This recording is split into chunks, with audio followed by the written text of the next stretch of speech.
Good evening. I want to answer these questions. First one I picked up is, do you believe in the deities, heaven and hell realms, and other supernatural things mentioned in the sutras? Or do you think these are just ancient Indian mythology? Do you think Buddhism can conform to a secular scientific worldview?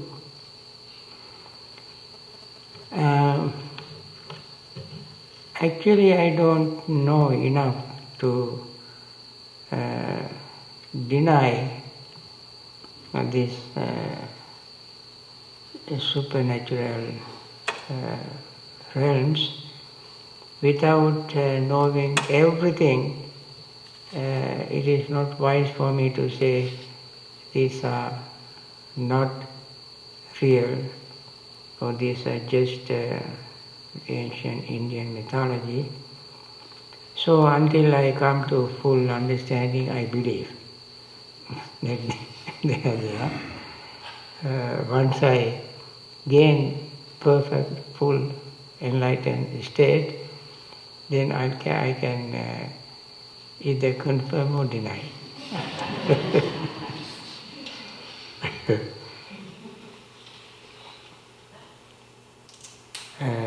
Do you think Buddhism can conform to a secular scientific worldview? Not actually. There are certain aspects, but Buddhism as a whole, you cannot conform it to secular worldviews, because it is much more than what science or scientific investigation can prove. That much I know.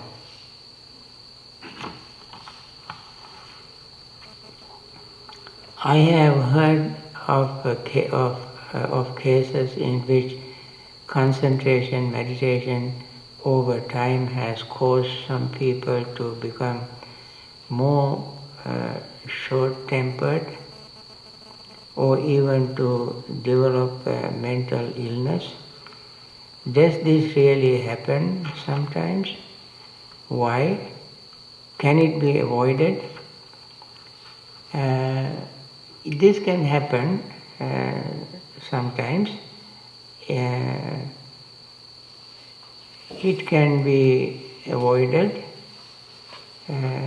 It can be avoided by following real meditation instructions given by qualified meditators. If you pick up bits and pieces here and there and try to meditate on your own and try to develop all kinds of things that you have read or heard in books, then of course this sort of side issues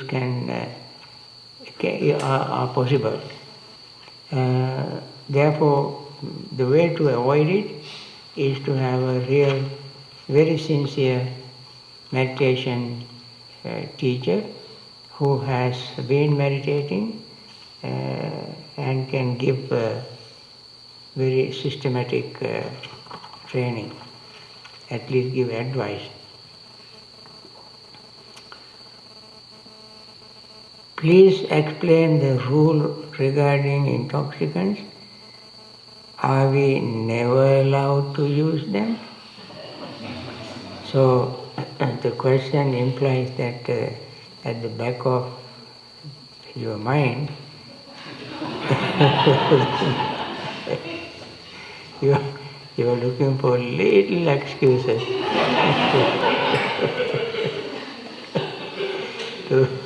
to have intoxicants.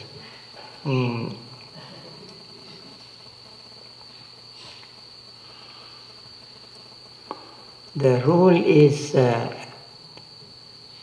to undertake the precept to abstain from intoxicants that causes infatuation and heedlessness.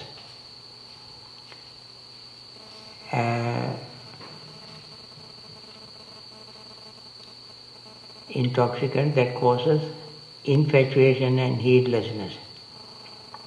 So it doesn't say that on some occasions you can have it, on some other occasions don't. Now people come up with counter questions. How about those who are habitually drinking in countries like France, Italy? At every meal they drink wine. Once I travelled in French boat for 7 days. At every meal they put a big jug of wine on the table. When I asked for water, they laughed because everybody drank a glass of wine at every meal. I didn't see anybody getting drunk and behaving in an irrational way. Perhaps because they have been drinking from their childhood, a certain amount every day, and their body got so conditioned, perhaps they might have not got drunk. But it is possible for someone who habitually drinks like this to get drunk occasionally due to overly exciting and parties, and just for the fun of it, they can drink much more than they consume every day. And therefore, we cannot put a limit. This is the limit beyond which you should not drink, because once you hit the limit, you want to drink a little more. Because when the body gets used to it, your upper limit goes a little higher. And then you drink a little more. And then after some time you get used to it and give a little higher. And so you keep increasing the volume, and you don't know, meanwhile you are destroying your liver, your kidneys, and some kill your brain cells, because every time you drink, according to statistics, people say, those who have done research, alcohol atom goes very much faster than oxygen atom and occupy the brain and start damaging neurons in the brain. When oxygen goes, that space is already taken by alcohol atom. So oxygen has no chance to reach brain cell, what you call these neurons. So, yes? Bhante, I wanted to say that on the other hand, it's also said that a glass of wine is actually good for your heart, and as long as it's just limited to one glass of wine. That's what people believe. Perhaps they may be right, but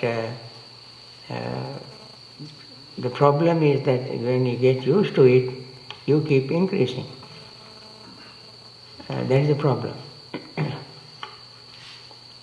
So the precept, in some places, not taking intoxicant is not even mentioned. It is implied, for instance, for Noble Eightfold Path, for 8 lifetime precepts, the not taking intoxicant is not mentioned, but it is implied in the right livelihood. So therefore we have added it in our 8 lifetime precepts. But in some other places, some sutras like, I was just reading this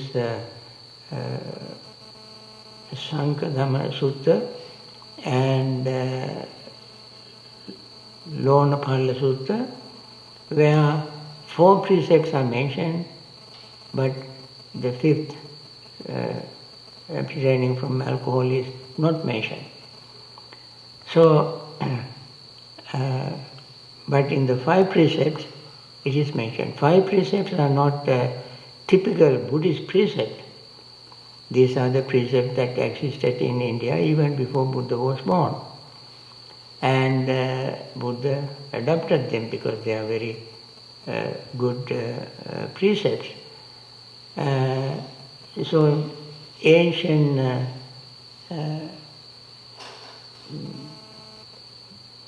people who are not philosophers, but people who want to respect ethics and moral,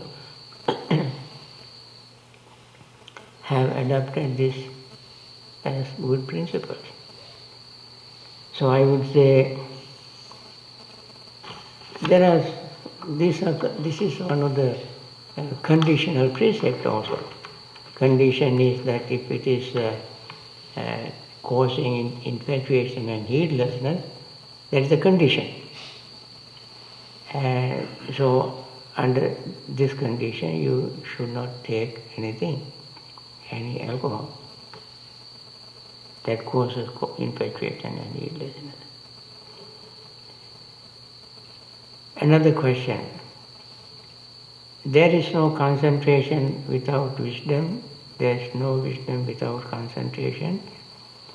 And those who have both wisdom plus concentration, what are the last words? When I say this, I say there is no concentration without wisdom, no wisdom without concentration. One who has both wisdom and concentration is close to peace and emancipation.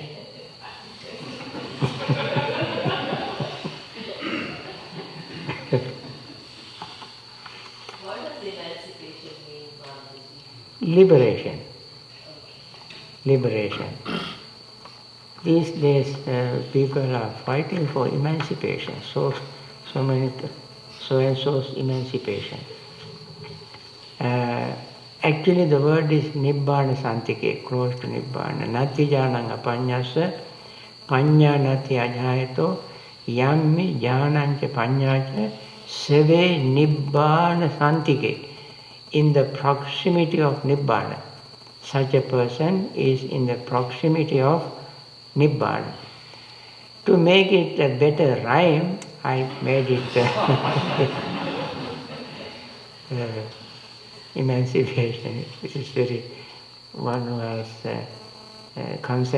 wisdom and concentration is close to emancipation. What are the 6 senses? I am familiar with the 5. 6 senses are eyes, ears, nose, tongue, body, and mind. We consider mind also is a sense. I love the story of Avalokiteshvara, also Kuan Yin, as known as Kuan Yin, and Kanon. What is the story of how her statue ended up at Bhavana society? Is the part of Theravada Buddhism? No, actually a friend of ours who may love statues, Buddhist icons, donated that. So Bhante Rahula installed it there after making that memorial wall. So that is why it is there. It is just an sort of gesture of our friendship with Mahayana people, because we don't fight with Mahayana people. They follow their beliefs, we follow ours, and we all agree to disagree. So we can live in harmony. What are common mistakes on the stream entry to fruition? What is the fruition of stream entry? Now, this is how I define, I explain it. This is, you cannot find it in any particular sutras. An Abhidhamma explanation is very difficult to understand. Stream entry means you practice Noble Eightfold Path, you practice meditation and practice Sila, Samadhi, Panya, and then one day you, depending on the person, some people are very faith oriented, others are wisdom oriented, others are intellectual oriented, and speculative too. So, suppose you are a faith oriented person, you practice Noble Eightfold Path and so forth for a long period of time, and one day you will come to see in your own personal experience that this is it. This, what I am practicing, this is it that I should have practiced long, long ago. And this is the thing that this noble one called Buddha has taught. So you will have tremendous respect, trust, confidence in the Buddha. And you will not have a scruple of doubt in your mind with regard to the Buddha. That means your doubt totally, completely vanish without leaving one iota in your mind. You have no doubt whatsoever. That instant you enter the stream entry path. You overcome only one of the 10 fetters. This fetter is called doubt. It differs from person to person. Somebody will overcome another one. And then you keep practicing Noble Eightfold Path, even more vigor, more confidence, more trust, more energy. You keep practicing. Then you overcome your belief in practicing rites and rituals, the attachment to rites and rituals. You think rites and rituals, you have been thinking rites and rituals are the things that you have to practice to attain enlightenment. But when you practice, after attaining this first level, overcoming your doubt, you keep practicing again, then you will realize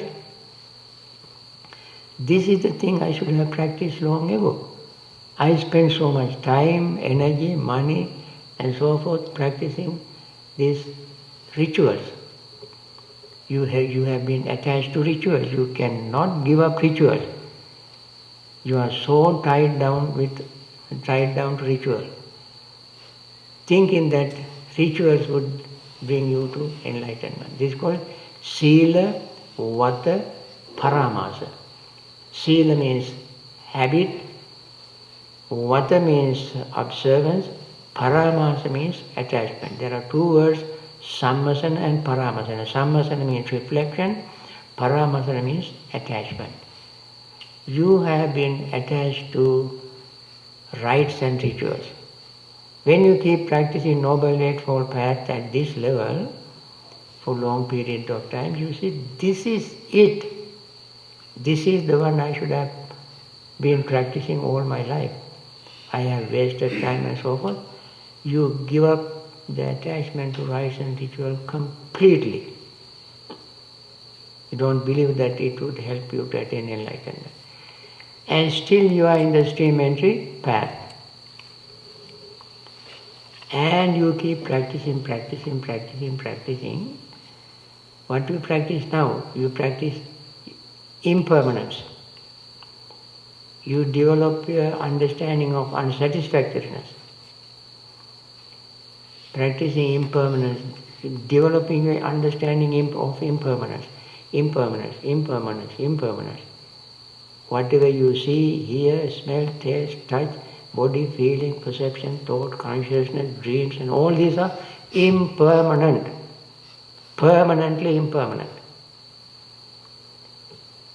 In that impermanence, you don't find anything permanent, called soul or self. That instant you attain stream-empty fruition. You come to the conclusion of the stream-entry attainment. That is how I understand the path, difference between the path and the fruition. You take time to practice path before you attain fruition. This has been mentioned, so maggam bhaveti, Buddha said maggam bhaveti, bahuli karoti. He practices path and make it plenty before you attain the fruition stage. That is how we have 8 noble individuals, Atta Purisa Puggala. According to Dakinabhanga Sutta, you can give, when you give dana to one who is on the stream-entry path, you get certain amount of merits. If you give dana to one who is in the stream-entry fruition stage, you get certain amount of merits. So therefore, there has to be 2 individuals.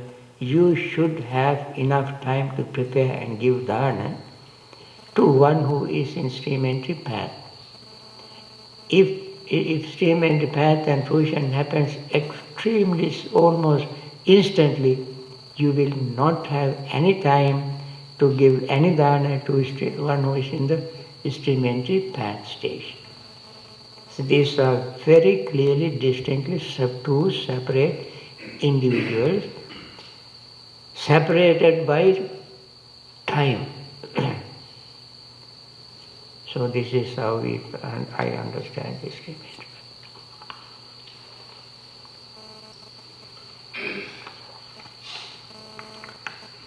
Another question. In which sutta did Buddha say that by practicing metta, monastic will not be indebted by lay people's offerings?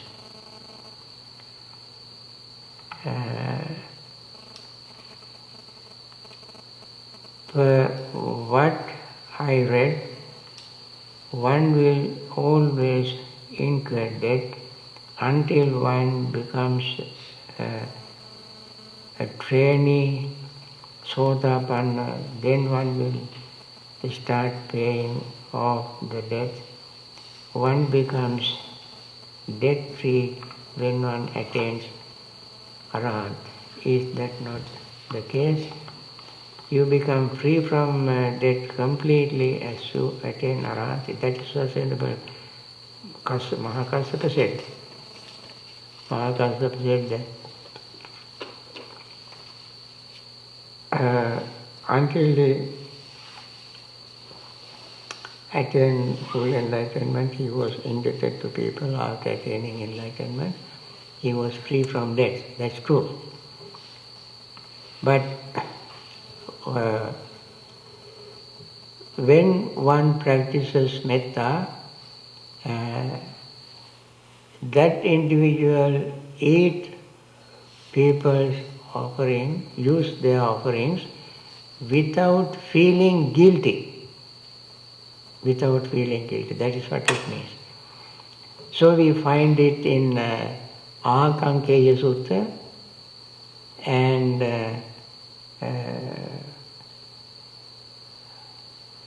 what Chula Asapura Sutta. Chula Asapura, I think Sutta number 30 in Majjhima Nikaya. There are sutras like this, at least I can remember only these two, where it is mentioned that if you monks practice metta, they can eat, they can use requisites given to them by people without feeling guilty and increase people's merits.